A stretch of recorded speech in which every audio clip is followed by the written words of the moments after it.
아, 안녕하세요. 네, 반갑습니다. 영어 교육로를 맡고 있는 박현수라고 합니다. 반가워요, 여러분. 네. 자, 이제 1월부터 4월까지 기본 강의를 이제 저와 함께 진행할 건데요.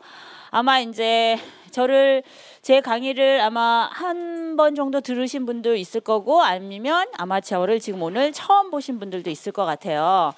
그래서 이제 영어 교육론이라고 하는 것들이 이제 영어 교육론이라고 하는 과목 자체가 이제 교사가 될 여러분한테는 굉장히 중요한 부분이죠. 중요한 과목입니다. 그래서 사실 1, 4월 강의가 굉장히 이제 여러분의 앞으로의 이제 교사 생활에서 굉장히 중요한 역할을 할 거라고 믿어져요.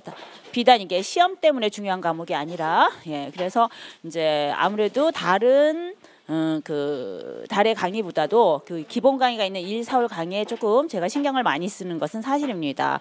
열심히 같이 따라와 주셨으면 좋겠고요. 그리고 이제 재미있게 무엇보다도 영어 교육론 강의에 이제 임해 주시고 저도 열심히 가르치도록 하겠습니다. 좋습니다. 여러분이 아마 실라부스를 좀 받으셨을 거예요. 실라부스를 한번 보시면 여기 보시면 이제 박현수 영어 교육론 1, 2월 기본 강의 방향. 그래서 이제 1, 2월과 3, 4월이 이제 파트가 이제 좀 나눠져 있다라고 보시면 되겠습니다. 그래서 1, 2월 강의는 theoretical background로 진행이 될 거예요. 그래서 이론적인 토대, 우리가 이제 실제 교사로서 여러분이 이제 교실 안에서 그죠? 영어를 가르치기 위해서는요, 실질적으로 listening, speaking, reading, writing, 그다음에 이제 grammar, 그다음에 vocabulary, 그다음에 assessment, classroom testing까지 이렇게 이제 직접적인 언어 지도가 이제 영어 지도가 진행이 되는데, 그것에 대한 밑받침이 될 수 있는 분모의 역할을 해줄 수 있는 그런 이론적인 토대가 1, 2월에 갖춰진다라고 보시면 되겠습니다. 왜 이렇게 듣기 수업을 진행을 해야 되는 것인지, 듣기 단계를 왜 이렇게 프리와 while과 포스트 형태로 각각의 목적을 가지고 진행을 해야 되는지 라고 하는 그러한 기본적인 이론적 토대가 되고 있는 것이 바로 1, 2월의 강의예요. 그래서 사실상 이제 여러분이 기출문제를 보신 분들도 있으실 거고, 그죠? 그래서 이제 뭐 정확하게 우리가 영어 교육론을 다 공부하지 않았기 때문에 요건 이론에 해당되는 것이다, 요거는 뭐 이제 실제 practical teaching에 해당되는 것이다 라고 해서 명확하게 구분할 수는 없지만, 어렴풋이라도 이건 리스닝 수업을 나타내는 건가 보다, 요거는 이제 클래스룸 테스팅에 관련된 부분이다, 뭐 이렇게 이제 파악은 하실 수가 있을 것 같아요. 그래서 그렇게 이제 기출문제에 대한 그런 포션을 나누자고 본다면 practical teaching이 70% 이상은 차지해요. 하지만 이런 프랙티컬 티칭이 단순히 3, 4월 강의만 가지고 해결되는 건 아니다, 이런 얘기예요. 그래서 프랙티컬 티칭에 대한 그 자료를 분석하고 이해하도록 하고 실제 서술형에 대한 답변을 접근해 나가도록 하기 위해서는 1, 2월 강의가 토대가 돼야 된다라고 하는 겁니다. 그래서 사실 재미는 직접적인 지도, 프랙티컬 티칭에 해당되는 그 3, 4월 강의가 훨씬 더 재미있긴 하지만, 그 3, 4월 강의를 재미있게 진행하도록 하기 위해서는요, 제가 이제 듣기나 말하기나 뭐 읽기나 쓰기에 대한 부분들의 활동들을 갖다가 여러분한테 이제 설명을 하고 이제 전개를 시켜 나간다고 했을 때, 그래서 좀 더 쉽게 받아들이고 이해할 수 있도록 하기 위해서는 1, 2월에 대한 강의에 대한 토대를 어느 정도 갖추고 있으셔야 되는 거예요. 그 내용들을 어느 정도 받아들이고 있어야지만 3, 4월의 강의가 재미가 있을 수 있고, 그리고 실제 시험에서는 30% 정도의 이제 포션을 가지고 사실 출제가 되긴 하지만 그 나머지 70%에 대한 정답률을 높일 수 있도록 하는 것, 감점을 최소화시켜 나갈 수 있도록 하는 간접적인 토대가 되고 있는 것이 1, 2월의 강의다라고 하는 겁니다. 그래서 항상 공부를 할 때 그렇게 얘기를 하죠. 시작이 중요하다라고 얘기를 합니다. 그래서 이 시작인 1, 2월의 강의가 굉장히 중요한 거고, 아마 이제 새롭게 시작하신 분들 같은 경우에는요, 이제 아마 우리가 이제 임용시험을 준비하기 전부터서 아마 각오가 남달랐을 거예요. 그죠? 나는 이 1년을 어떻게 준비할 것이다. 그래서 뭐 1, 2월에는 뭐 하고 3, 4월에는 뭐 하고 뭐 이렇게 이제 아마 달별로 또는 이제 여러분 나름대로의 텀을 나눠서 아마 이제 계획을 세우셨을 것인데, 그 계획이라고 하는 것은 안 세운 것보다 세우는 게 굉장히 중요하죠. 이제 저희가 교육론을 하면서 그렇게 이제 스트래티지라든가 그런 골 세팅이 얼마나 중요한가 뭐 이런 부분들도 이제 배울 텐데 앞으로. 그런데 이제 그 계획이라고 하는 것들이 겁나 많이 수정이 될 거예요. 1, 2월에는요. 겁나 많이. 네. 왜냐하면 우리가 가보지 않는 길에 대한 예상과 가보면서 이런 방향을 이렇게 이제 수정하는 것들이 나오게 되는 겁니다. 하지만 이제 그러한 수정이라고 하는 것들이 오히려 더 구체적인 길 안내가 될 수 있는 이제 지표가 되지 않을까라는 생각들이 듭니다. 그래서 그런 수정에 대한 두려움을 하지 마시고 계속 본인에 대한 학습의 방법이라든가 이런 것들을 객관적으로 돌아볼 수 있는 시간들을 1, 2월의 강의와 함께 그러한 경험들도 그러한 노력들도 같이 해야 되는 것이 이제 중요하다라고 하는 것을 말씀드리고 싶습니다. 그래서 제가 이제 1월 강의는요, 강의에 대한 토픽들만 이야기하는 게 아니라 이제 어떻게 공부를 하면 좋겠습니다. 이런 부분은 이렇게 이제 전개를 하십시오. 아마 이제 스터디도 이제 좀 있으면 조직이 될 텐데 그 스터디 안에서는 뭐 이렇게 하십시오. 뭐 이러한 부분들에 대한 조언을 가끔 이제 강의를 진행을 하면서 수업을 하면서 이제 말씀을 드릴 거예요. 그래서 그러한 부분들도 여러분에게 이제 필요한 부분이 있다라고 한다면, 그죠? 모든 분들에게 이제 제가 말씀드리는 전략이 다 들어맞지는 않지만, 예, 여러분이 이제 그것을 갖다가 여러분의 상황에 맞게끔 필요하다라고 한다면 그것을 갖다가 따라서 진행을 하시면 아마 1년간의 그 교육론 준비를 가지고 2016년도 이제 영어 교육론의 그 시험에서는 크게 어려움이 없지 않을까라는 생각들이 듭니다. 그래서 이 1월 강의라고 하는 것이 이론적인 이제 토대를 가지고 이제 3, 4월 강의에 대한 준비 작업이다라고 하는 것을 말씀을 드리고 싶고요. 그리고 이제 학교에서 뭐 이제 영어 교육과 학생들 같은 경우에는 이제 교육론에 대한 강의를 좀 들어보셨을 건데 아마 총체적인 그런 어떤 흐름 안에서 그 틀을 잡는 강의는 아니고 아마 조금 더 이제 부분적이고, 그죠? 예, 특별한 그런 어떤 영역에 이제 집중해서 아마 이제 공부를 하셨을 것 같아요. 상담을 해보면 그렇거든요. 그래서 그러한 틀을 다시 한번 잡아보도록 하는 기회고, 그러한 틀을 잡는 기회 안에서 전반적인 측면 안에서 통합적인 그런 어떤 견해를 가지고 교육론을 들여다보기 때문에 어려울 수가 있어요. 한두 시간 정도는. 근데 한두 시간 정도 어려운 것은 그냥 따라오시면 돼요. 우리가 이제 나중에 학습자 변인이라고 하는 것을 배워요. Learner Variable이라고 해서 여러분이 똑같은 상태에서 지금 임용시험을 출발하는 건 아니잖아요. 그렇죠? 지금 일을 하시다가 오신 분들도 있을 거고 지금 4학년생들도 있을 거고, 예, 그럴 거란 말입니다. 그리고 이제 작년에 일을 하시면서 한번 시험을 보다가 이제 본격적으로 공부를 하고 싶다라고 해서 이제 다시 1월부터 공부를 하신 분들도 있을 거고요. 출발이 다 달라요. 그렇기 때문에 학습자의 상태에 따라서 학습에 대한 결과는 달라질 수밖에 없는 거예요. 출발점이 다르기 때문에. 그런데 그런 학습자라고 하더라도 성공적인 학습을 할 수 있도록 하는 공통적인 변인들은 또 있어요. 그 중에 하나가 ambiguity tolerance라고 하는 게 있어요. 모호함에 대한 관용적인 태도라고 하는 거예요. 모호함에 대한 관용적인 태도라고 하는 거, 모호한 거. 이게 이런 건가? 헷갈리기도 하고 잘 모르겠는 거예요. 내가 알고 있던 것과는 다른 거란 말이야. 그리고 낯선 거야. 그런 부분에 대해서 어느 정도 참을 수 있는, 견딜 수 있는 그러한 능력과 힘을 가지고 있어야 된다는 얘기예요. 그래야지만 학습이 된다는 얘기야. 이해하시겠어요? 다시 말해서 모호함에 대한 관용적인 이 태도가 왜 중요하냐면, 그래서 첫 시간이나 둘째 시간을 보면은 용어도 복잡하고 교육론이 굉장히, 그죠? 용어로 다 해먹고, 그죠? 사는 그런 어떤 과목이라고 보시면 되겠습니다. 하지만 이제 이게 조금만 익숙해지면 이제 굉장히 쉽게 접근할 수가 있는데, 그래서 그런 낯선 용어들이 나올 때마다 헷갈리고 어렵고 힘들어 이렇게 하다 보면은요, 교육론에 대한 정복이 굉장히 어려워요. 그래서 이런 용어들이 나올 때는 그냥 받아들이고 헷갈리면 헷갈리는 대로 이제 그대로 어느 일정 시간을 두셔야 되는 겁니다. 그러면서 이제 반복이 되면서 이제 헷갈려 보이는 그런 용어들 사이에 구분이 좀 생기고 그 안에 헷갈리지 않도록 하기 위한 여러 가지 제가 학습적인 방법들을 알려드릴 거예요. 키워드를 만들어라, 뭐 매핑을 해라, 뭐 이렇게 이제 말씀을 드릴 건데, 그러면서 자연스럽게 그러한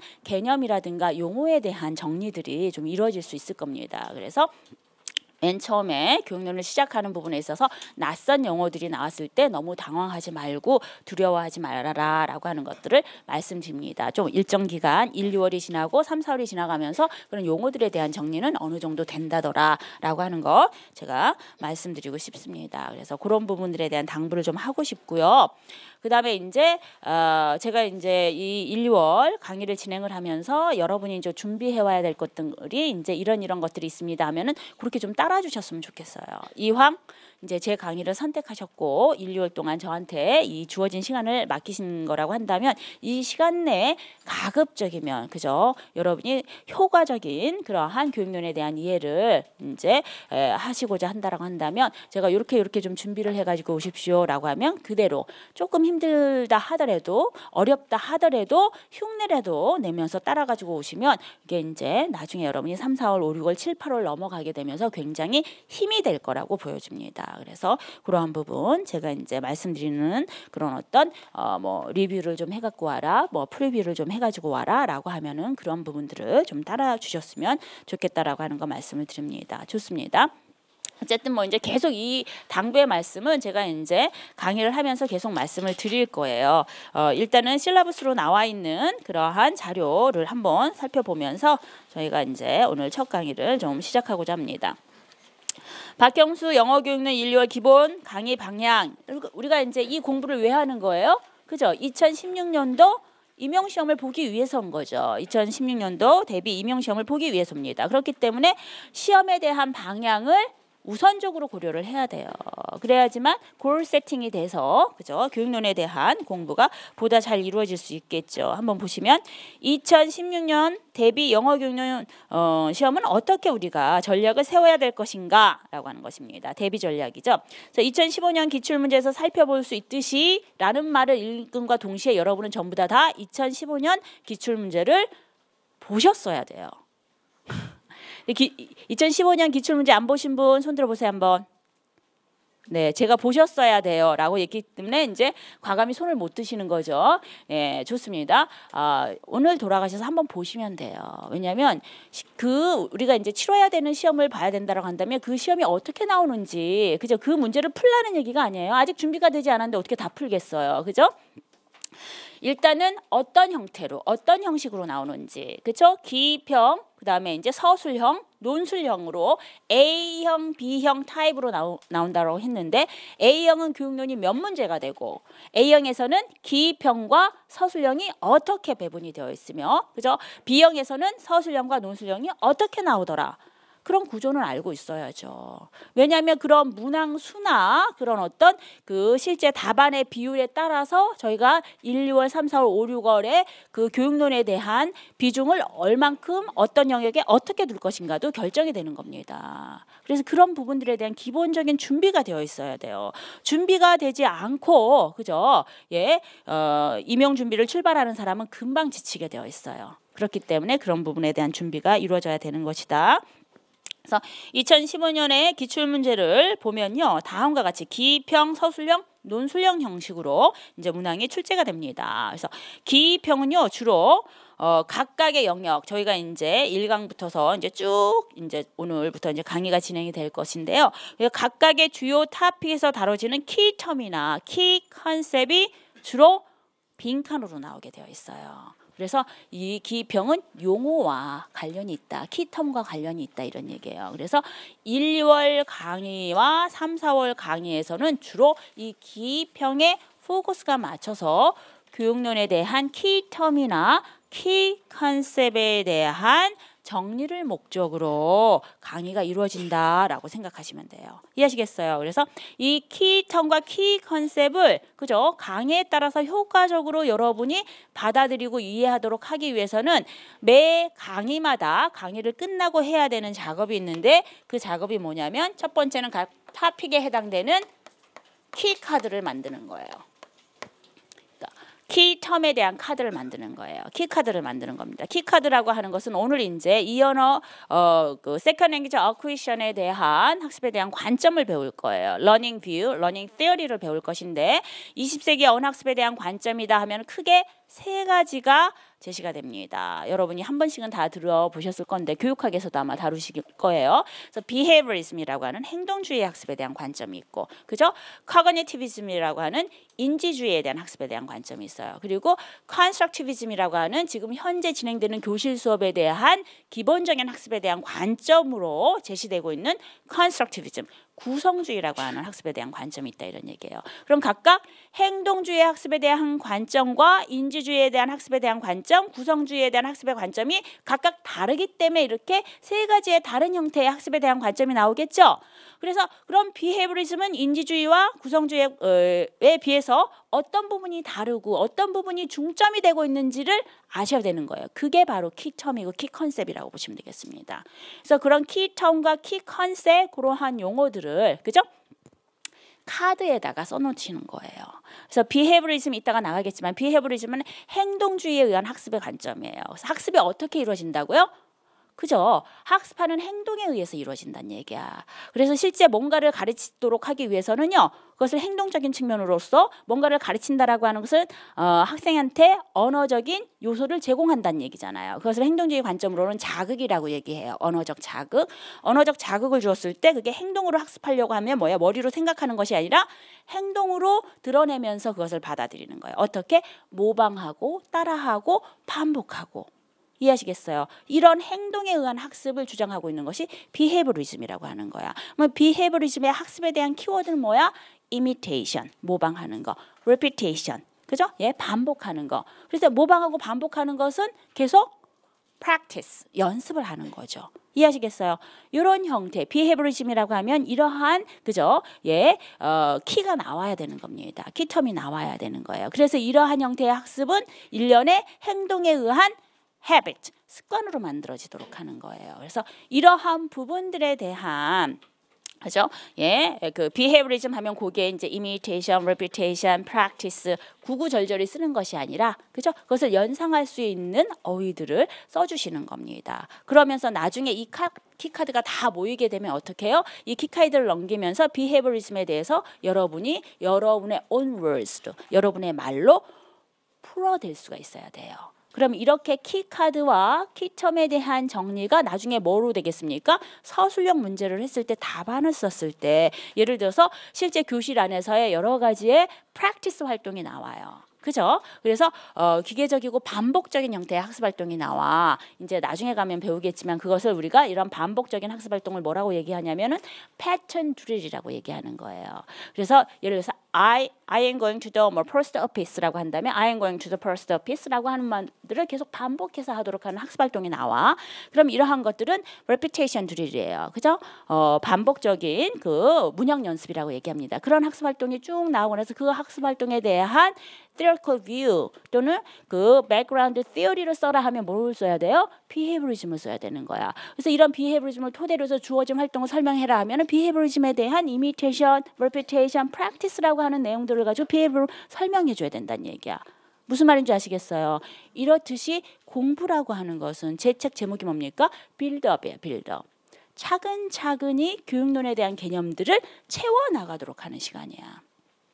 그래서 오늘의 시간이 있어야지만 다음 주에 수업이 가능한 거예요. 이번 주와 다음 주에 수업이 있어야지만 그 다음 주에 수업이 가능한 거예요. 그러면서 저희는 교육론에 대한 발전을 이루게 되는 겁니다. 그렇게 따라오셔야 되는데 그것이 그냥 가만히 있으면 제 수업만 듣고 있으면 그것이 이루어진다라고 하면 얼마나 좋겠어요. 그죠?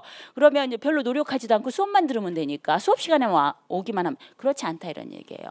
저는 여러분들에게 가이드를 해줄 뿐이지 그렇게 빌드업, 그죠? 키워나가는 것은 누구의 몫이다? 여러분의 몫이란 얘기예요. 이해하시겠어요? 그래서 학습자의 적극적인 그런 태도가 학습의 결과를 다르게 만들 수 있다. 이것이 나중에 교육론에서 그죠? learner variable에서 또 학습자의 전략이라든가 스타일과 관련해서 또 이제 제시가 될 수 있습니다.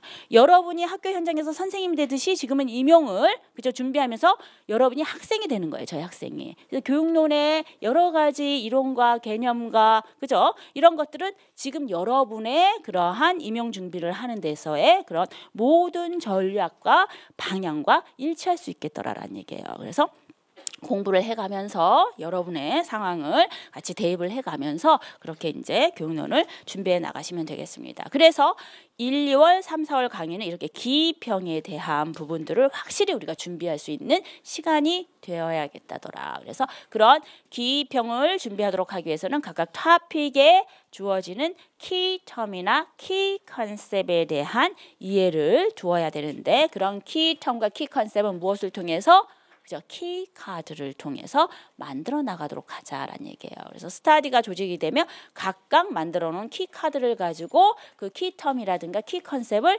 설명하는 방식으로 서로가 그죠? 예, 스터디를 하시면 가장 효과적이라고 볼 수가 있어요. 네, 좋습니다.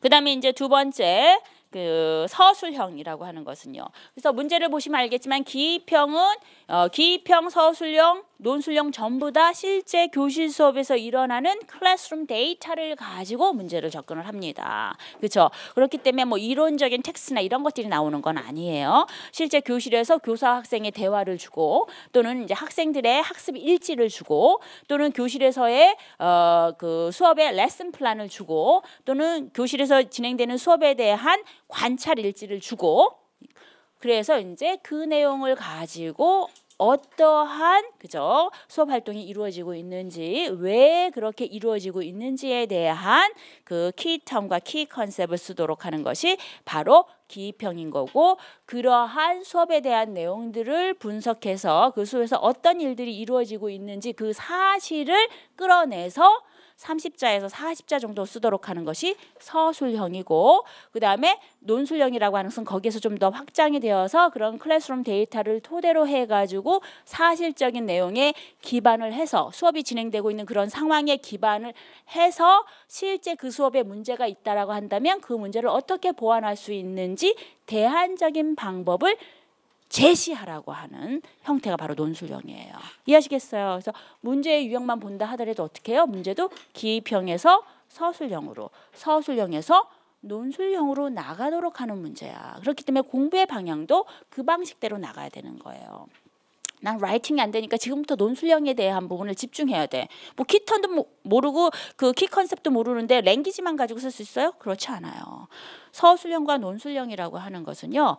knowledge based writing이에요. 교육론은요. 이해하시겠어요? 내용이 중요하다는 얘기야. 랭귀지라고 하는 것이 크게 우리가 뭐 대학을 다 졸업하고 이러는데 뭐 관사 정도 틀리는 거 채점하는 사람도 그것까지는 측정을 할 수가 없는 거예요. 이해하시겠어요? 랭귀지 버라이티 필요 없어요. 저희는. 그죠? 주어진 사실을 가장 클리어하게 접근해서 나가도록 하는 글 정도만 쓰시면 되기 때문에 지금 랭귀지에 대한 연습은 사실상 이제 일반 영어 시간이라든가 그죠? 이러한 시간에 충분히 여러분이 이제 집중해서 이제 따라가시면 충분한 것이고요. 지금은 저 전공 영어 시간에는 전공 내용에 대한 지식을 완벽하게 그죠? 여러분이 이제 다듬어 나갈 수 있도록 하는 그런 시간들을 이제 갖는 것들이 중요합니다. 단지 논술형 같은 경우에는 서술형과 다르게 150자 정도를 요구하고 있고 그래서 두 단락 형식으로 쓰도록 했기 때문에 기준이 랭귀지 측면에서 보는 것은 well paragraph이에요. well paragraph이라고 하는 아마 규칙이 이제 일반형에서 설명을 하실 겁니다.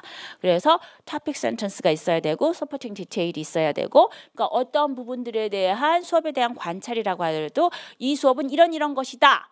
그렇게 관찰한 내용에 대한 근거를 주어진 데이터에서 찾아서 어떻게 해요? 스퍼링 해줘야 되는 거예요. 그래서 그러한 그 단락상의 구성에 대한 규칙이 있습니다. 그래서 그 규칙을 따라서 쓰도록 하는 정도까지만 요구하는 것이 교육론에 있어서의 논술형이다라는 얘기예요. 그것은 이제 5, 6월 넘어가면서 저희가 또 연습을 할 겁니다. 내용이 어느 정도 준비가 되어 있으면. 그래서 지금은 기입형, 서술형, 논술형이라고 제시가 되어 있지만 1, 2월, 3, 4월은 어떻게? 기입형의 80% 이상의 무게를 두고 접근을 하셔야 되는 거예요. 교육론에 대한 부분을요. 이해하시겠습니까?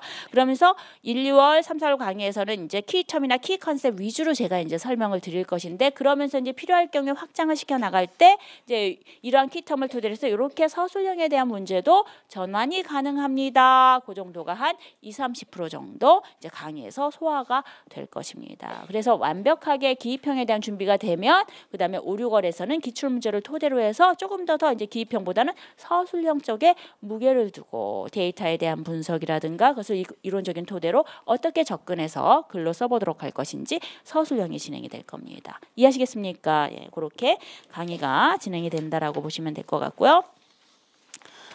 이제 그 다음에 보시면 이제 영어 교육론의 연간 일정이라고 해서 일단 1, 2월 강의만 제가 제시해 드렸어요. 1단계가 theoretical background를 토대로 해서 2단계가 3, 4월 강의인데 practical teaching으로 이어진다라고 보시면 되겠습니다. 그래서 1, 2월 첫째 세션에서는요. 8주간의 수업으로 1강부터 16강까지 있고 매 2강씩 진행할 계획이긴 하나 그죠? 계획이긴 하나, 예, 이건 어디까지 계획인 거죠. 여러분이 어느 정도 따라하고 어느 정도 소화하느냐에 따라서 조금 더 진도를 빠르게 할 수도 있는 것이고 조금 더 천천히 나갈 수도 있어요.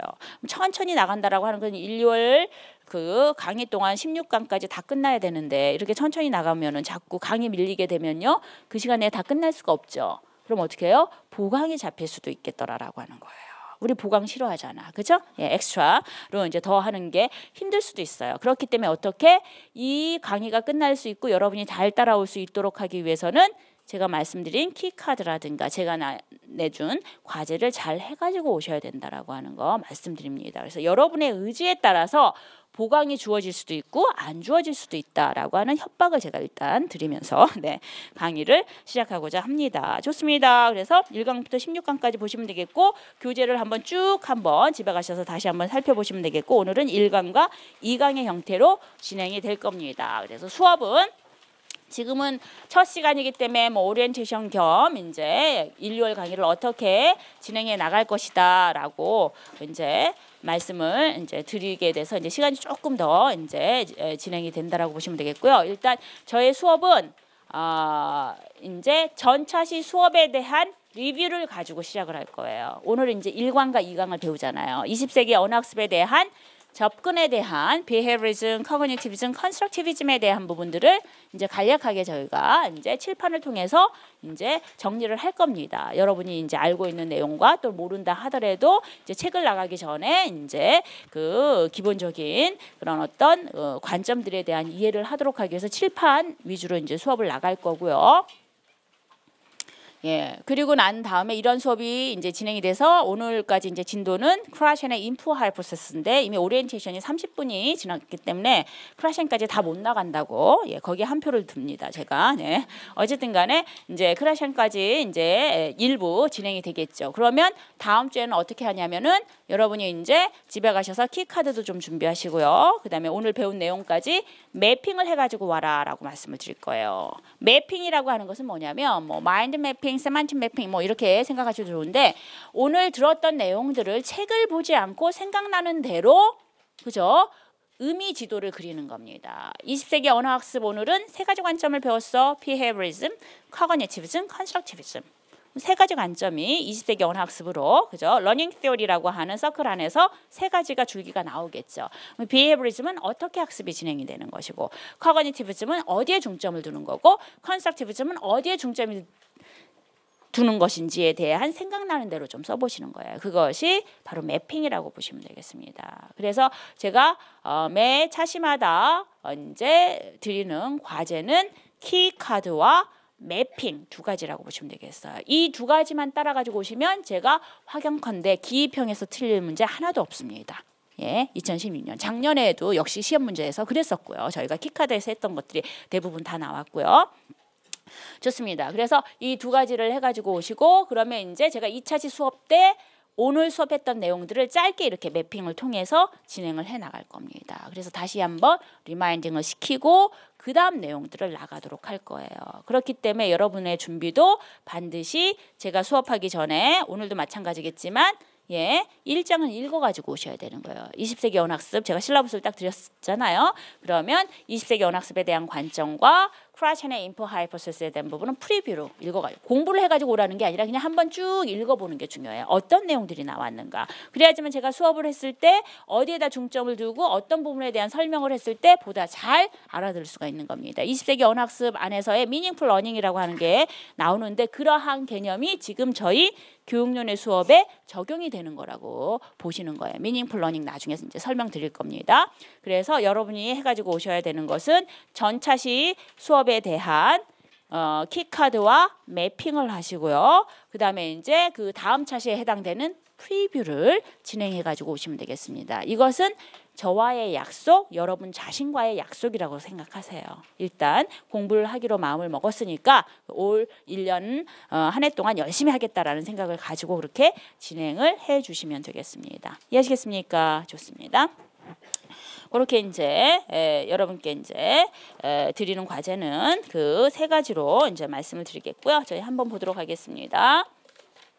그리고 이제 책을 보셨을 때 머리말 이런 것들 좀 읽어보세요. 박현수가 어떤 사람인가. 머리말은 이제 제가 쓰니까 그죠. 아무래도 제 생각이라든가 뭐 이러한 것들이 태도라든가 이런 것들이 나오겠죠. 그죠. 예, 그래서 한번 읽어보시고 예, 어떤 사람인가 이렇게 생각을 하시면서 사실상 실제 여러분이 학교 현장을 가서도 마찬가지예요. 교사로서 그 학생들과 또 담임도 맡으실 텐데 1년을 잘 보내기 위해서는요. 서로가 서로에 대한 존중과 이해가 있어야 된다라고 생각을 합니다. 그래서 그 사람이 어떤 사람인지도 모르게 그 사람이 가지고 있는 지식만 내가 흡수할 것이다 라고 하는 것은 한계가 있다라고 봐요. 정말 서로가 서로에게 가까워지고 좋아지지 않는 한 그 사람이 말하는 모든 지식도 나에게 굉장히 중요한 걸로 다가오게 되는 것이고 보다 열심히 할 수 있는 모티베이션을 키울 수 있는 거. 선생님이 좋아야 모티베이션도 되지 선생님이 싫으면 그 선생님이 말하는 것도 다 싫을 수가 있는 거예요. 그래서 가급적이면 그죠 하루에 3번씩 제 이름을 예, 마음속으로 네, 웅얼거리면서 예, 저를 좀 생각해 주시면 좋을 것 같아요. 네, 너무 무리한 요구인가요? 네. 예, 그래서 이제 조금 더 이런 레포르가 좀 형성이 되는 것들이 되게 필요할 것 같고요. 예, 상담이 필요하면 연구실에서 언제든지 교육론 조교에게 이제 상담 리스트를 이제 작성을 해달라고 하시면 언제든지 제가 필요한 상담을 하는데 이 상담이라고 하는 것들도 자 오늘 수업 끝나고 나는 바로 상담을 해야겠어. 내가 영어 교육론을 잘하기 위해서는 어떻게 해야 되는지 선생님이랑 먼저 상담을 해야겠어. 오늘 내려봤자 상담 내용은 아무것도 없어요. 왜? 공부를 해보지 않았기 때문에 내가 앞으로 영어 경로를 어떤 식으로 어떻게 보완을 해야 될 것인지 아직 없어요. 그래서 상담은 가급적으로 학습 상담은 개인적인 상담은 바로 내려오셔도 되는데 학습적인 상담은 적어도 3주가 지나서 3주 정도 교육론을 받아보고 선생님의 스타일과 여러분의 공부 스타일을 매치를 해보면서 어려움이 있거나 또는 이제 좀 더 도움이 받고 싶거나 라고 하면 그때서부터 상담을 신청하시면 될 것 같아요. 그것이 가장 효과적인 부분이고요. 그리고 상담을 하려고 했을 때는 그냥 무작정 와가지고 선생님 교육론을 다 맞으려면 어떻게 해야 되냐 이러면 대답을 해줄 수가 없어요. 여러분의 지금 출발선을 제가 모르니까 상담을 하려면 여러분이 세운 전략과 여러분이 교육론에 대한 공부가 어디까지 되었는지 여러분의 정보를 들고 오셔야 되는 거예요. 이해하시겠어요? 그게 다 생각이 나지 않으면은 짧게 여러분이 이제 써가지고라도 오셔야 되는 겁니다. 그래서 여러분에 대한 그런 정보를 저한테 줘야지만 그 정보에 맞게끔 알맞는 전략이라든가 조언을 해드릴 수가 있는 거예요. 병원에 가서 무턱대고 아파요 하면은 다 파스만 발라줘서 다 낫는 거 아니잖아요. 그죠? 문진을 하는 이유가 있는 거예요. 그 사람이 어디가 아프고 어디가 문제가 있는지를 발견해야 되는 거죠. 그러기 위해서 시간이 많이 걸린단 말이야. 이해하시겠어요? 그렇기 때문에 가급적이면 그 시간을 단축시키고 보다 정확한 진단을 받고 조언을 받도록 하기 위해서는 여러분에 대한 정보를 가지고 오셔야 되는데 그래서 학습에 대한 정보라고 하는 것은 한 3주 정도 예, 공부를 해보시고 난 다음에 내려오셔서 상담을 하시면 조금 더 도움이 될 수 있는 상담이 될 수 있을 것이다 라고 하는 거 아울러 말씀을 드립니다. 좋습니까? 예, 좋습니다. 자, 그러면 오늘 이제 본격적으로 이제 제가 강의를 진행을 해보도록 하죠. 자, 나는 교육론이라고 하는 것들을 배우긴 했지만, 그죠? 전반적인 교육론에 대한 틀이라든가 이런 부분들에 대한 이해가 부족하다라고 생각하시는 분 한번 손 들어보세요. 예. 왜냐하면 수업에 대한 물론 손 들어보세요. 얘가 수업에 대한 그런 어떤 그 강의에 대한 속도나 이런 것들은 계속 마치겠지만 이런 여러분의 이제 베이스를 먼저 알아야지만 처음 강의라든가 이러한 부분들에 대한 그런 그 포커스를 맞출 수가 있을 것 같아요. 다시 한번 손 들어볼까요? 어느 정도 되는지? 네, 좋습니다. 자. 아까 제가 모호함에 대한 간형적인 태도 예, 꼭 유지하라고 말씀드렸어요. 이제 교육론 수업은 한 번 듣고 두 번 듣고 세 번 듣면 계속 좀 강의에 대한 내용이 쉬워질 수 있는 부분입니다. 그만큼 처음이 어렵고요. 지금 처음에 해당되는 1장에 해당되는 언어 습득 및 학습 유형이라고 하는 것은 앞으로 3, 4월까지의 강의를 다 포함하는 챕터라고 보시면 돼요. 굉장히 어렵겠죠. 함축적이고. 하지만 그죠? 교육론에 대한 방향은 스페이스한 것부터서 시작을 해가지고서 확대돼서 나가는 것이 아니라 큰 틀을 보고 그 큰 틀 안에서 그죠? 가지치기를 해서 나가는 것들이 훨씬 더 지금의 시험 유형에는 적합합니다. 그래서 첫 시간이어서 굉장히 어렵지만 그러한 20세기의 언어학습에 대한 관점과 그러한 방향들을 먼저 이해를 하시고 그 큰 틀 안에서 각각의 학습에서 요구하고 있는 활동이라든가 티칭 임플리케이션이라든가 이러한 부분들을 파악하시도록 하는 형식으로 이제 강의가 진행될 예정입니다. 좋습니다. 그래서 20세기에 언어 습득 관점. 그죠? 20세기 언어 습득 관점. 가급적이면요, 제가 필요한 것은 필기하라고 하니까 뭐 정필기가 필요하시면 필기를 하셔야겠지만 듣는 게 더 중요해요. 그리고 제가 이제 수업 시간에 했던 내용들은 책에서 다 찾아볼 수가 있습니다. 그리고 실제 수업에서는 책에 나와 있는 모든 텍스트를 다 읽지 못해요. 시간이 충분치가 않기 때문에. 그래서 프리뷰가 반드시 필요하다라고 하는 겁니다. 제가 이제 강의 시간에서는요, 필요한 부분들만 뽑아서 발췌해서 읽을 거예요. 예. 그래서 이제 핵심적인 내용들만 그 틀이라든가 그러한 그 라인들을 유지하기 위해서 이제 진행을 해 나가도록 할 것이니까 일단 설명을 위주로 들어보시는 것이 훨씬 더 효과적입니다. 그리고 집에 가셔서 다시 한번 공부하시고 매핑을 하는 과정 중에 나머지 부분에 대한 보충들을 채워 나가시도록 하는 것들이 가장 효과적인 학습 방법이 아닐까라는 생각이 듭니다. 자, 20세기 언어 습득에 대한 관점. 그래서 20세기다라고 하면 이제 시기별로 나누겠죠. 일단 1940년대와 50년대 언어라고 하는 것은 이렇게 가르쳐야 될 것이다 라고 하는 관점이 이제 시작이 됩니다. 이언 학습 안에서는요. 그런데 언어 학습이라고 하는 것은 사실상 언제부터 시작이 되는 것이겠습니까? First Language Acquisition에서부터 시작이 되는 거예요. 태어나자마자 그죠? 모국어 학습 환경에서 모국어를 이제 학습하게 되면서 언어 학습은 시작이 되는 겁니다. 그렇게 발달이 되는 거예요.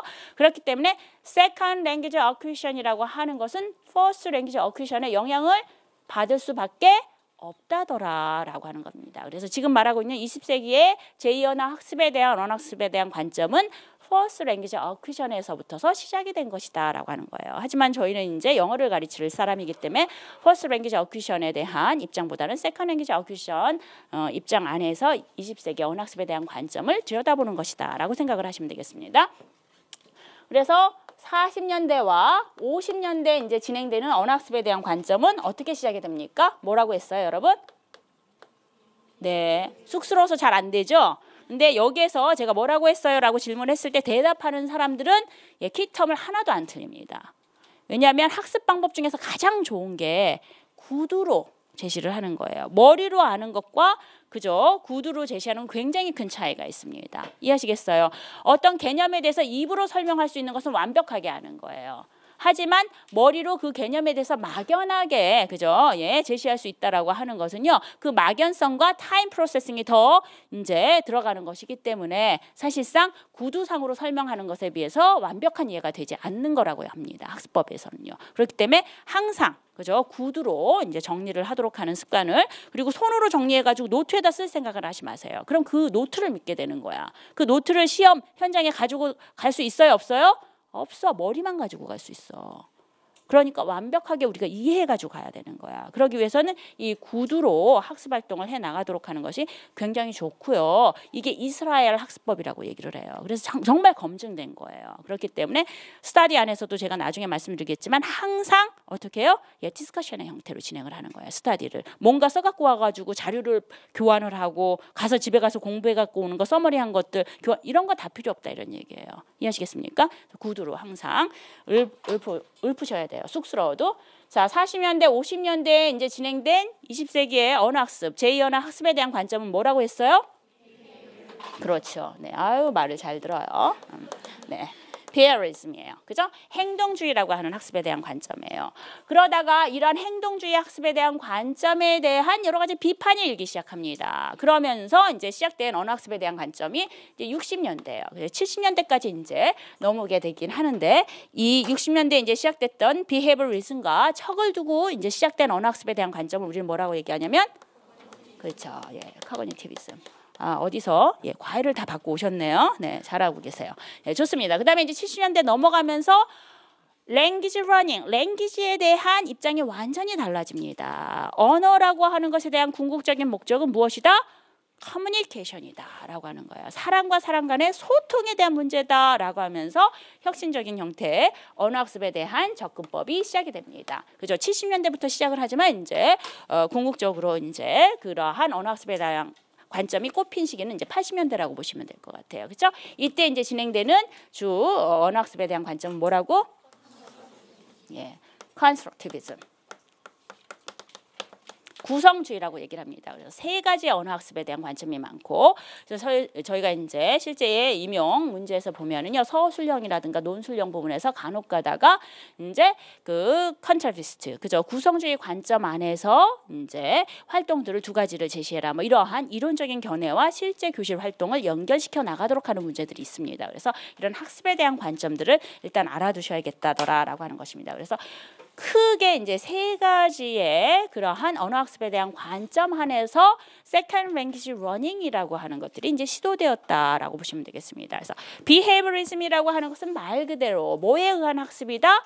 행동에 의한 학습입니다. 그리고 이것은 지금 뭐에 대한 학습이에요? 랭귀지 러닝에 대한 학습에 대한 관점이에요. 그래서 랭귀지에 대한 견해, 그 언어를 어떻게 바라보고 있는가라고 하는 것이 학습에 대한 관점과 매칭이 되어서 같이 묶여져서 교실 수업 안에서의 학습 활동으로 연결이 되고 있는 것입니다. 그래서 각각의 이러한 언어 학습에 대한 관점은 해당 언어관을 가지고 있어요. 이해하시겠습니까? 그래서 그런 해당 언어관과 같이 매칭을 해가지고 하나의 쌍으로 이제 묶어서 이해를 하시면 좋겠습니다. 그래서 비헤이버리즘에 있어서의 그러한 언어의 관점이라고 하는 것은요, 이 시기에만 하더라도 언어라고 하는 것은 학습의 대상으로 생각하는 거예요. 커뮤니케이션 대상이에요. 학습의 대상. 그렇기 때문에 그러한 학습을 잘하도록 하기 위해서는 그 언어를 잘게 쪼개서 하나하나씩을 정확하게 학습을 하고자 하는 입장이 강했습니다. 그래서 언어라고 하는 것은 개별적인 요소의 총합이다. 따라서 그런 언어를 가르치기 위해서는 개별적인 요소 하나하나를 학습을 시켜야 된다더라 라고 하는 언어관을 갖게 됩니다. 그런 언어학을 우리는 뭐라고 얘기하냐면 뭐라고 하죠? 그렇죠. 스트럭처럴리즘. 그죠? 구조주의 언어학이라고 얘기합니다. 그래서 구조주의라고 하는 언어관이 같이 비헤이버리즘에서 같이 이제 사용이 되었다라고 보시면 되겠고요. 그다음에 이제 커그니티비즘이라고 하는 것은 인지주의 관점이에요. 인지주의 관점이라고 하는 것은 말 그대로 비헤이버리즘이라고 하는 것이 행동에 의한 학습을 주장을 한다라고 한다면, 인지주의라고 하는 것은 학습이라고 하는 것이 뭐에 의해서 진행이 된다? 인지에 의해서 진행이 된다. 인지는 어디에 있습니까? 머리 안에 있는 거예요. 그렇죠? 겉으로 드러나는 학습이 아니라 학습자들이 생각을 하면서, 이해하시겠어요? 예, 인지적 발달을 토대로 해서 진행되는 언어학습을 주장하는 것이 인지주의입니다. 그렇기 때문에 실제 언어관이라고 하는 것들도 언어라고 하는 것은 동물들에게 없어요. 그죠? 사람들에게만 있는 거야. 그렇기 때문에 기본적으로 언어 발달은 사람들에게만 있기 때문에 동물과 다르게 사람들은 그러한 언어 발달을 할 수 있는 그러한 능력을 갖고 태어난다라고 보는 겁니다. 이해하시겠어요? 그것을 나중에 이제 조금 이따 설명하겠지만 LAD라고 하는 용어로 설명을 하죠. LAD라고 하는 것은 Language Acquisition 디바이스예요. 그래서 언어 습득 장치를 태어날 때부터 가지고 태어난다라고 하는 거예요. 근데 비헤이버리즘은 LAD를 주장을 합니까? 안 합니까? 안 해요. 그냥 태어난 상태에서 그 다음부터 이제 언어 발달이 시작이 된다는 얘기예요. 언어적 행동을 배우면서부터서. 이해하시겠어요? 그렇기 때문에 비헤이버리즘과 커그니티비즘이라고 하는 것은 굉장히 다른 언어 학습에 대한 관점을 주장하기 때문에 교실 수업에 대한 활동이라든가 방향도 굉장히 다를 수밖에 없는 거겠죠. 이해하시겠습니까? 그래서 이런 인지주의라고 하는 것은 바로 이제 태생적으로, 그죠? 모든 인간은 LAD라고 하는 언어 습득 장치를 가지고 태어나서, 인간이 태어나면 시간이 지나면 기어다니기도 하고 걸어 다니기도 하고 뛰기도 하듯이 이런 일들은 누구에게 배워서 일어나는 게 아니란 얘기야. 자연스럽게 시간이 지나면서 내추럴하게 익혀진다는 얘기예요. 언어도 그렇다라고 하는 입장이 바로 이제 인지주의 처음에 이제 제시하고 있는 LAD라고 하는 거, 그죠? 이 LAD라고 하는 것을 주장하는 것이 이제 이네이티즘이라고 하는 것이 나와요. 이네이티즘이라고 하는 것이 이제 선천주의라고 얘기를 합니다. LAD라고 하는 것을 가지고 태어나서 신체적인 발달처럼, 그죠?